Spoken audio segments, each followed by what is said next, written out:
হিংসার 4টা ক্ষতি আপনাদের সামনে বর্ণনা করব, মনে রাখবেন। হিংসার 1 নাম্বার ক্ষতি, হিংসা হিংসুকের দিনকে বিনাশ করে দেয়, বরবাদ করে দেয়। হিংসা হিংসুকের দিনকে বরবাদ করে দেয়, বিনাশ করে দেয়। 1 নাম্বার ক্ষতি। তিরমিজি শরীফের 2510 নাম্বার হাদিস।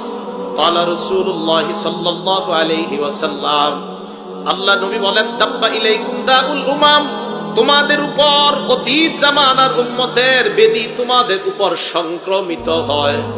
অতীত উম্মতের একটা রোগ তোমাদের উপর সংক্রমিত হয়। এই রোগের মধ্যে একটা রোগ হলো আল হাসাদ, হিংসা করা। আল্লাহ নবী বলেন, হিয়াল হালিক, হিংসা নামক অপরাধ এমন একটা অপরাধ, হিয়াল হালিক, যেটা বিনাশ করে দেয়, মুন্ডন করে দেয়।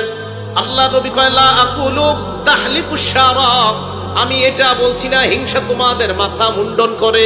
নবী বললেন হিংসা নামক অপরাধ মুন্ডন করে দেয়। নবীজি বলেন, আমি বলছি না যে হিংসা তোমাদের মাথা মুন্ডন করে, তবে কি মুন্ডন করে? ওয়ালাকিন তাহলিকুদ্দিন, হিংসা তোমাদের দিনকে বিনাশ করে দেয়। বলেন নাউজুবিল্লাহ। হিংসা আমাদের দিনকে বিনাশ করে দেয়।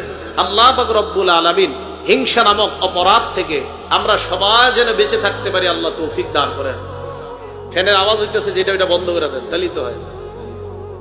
রাসূল করিম সাল্লাল্লাহু আলাইহি সাল্লামের হাদিস থেকে আমরা জানলাম হিংসা দিনকে বরবাদ করে দেয়। এটা হলো 1 নাম্বার ক্ষতি।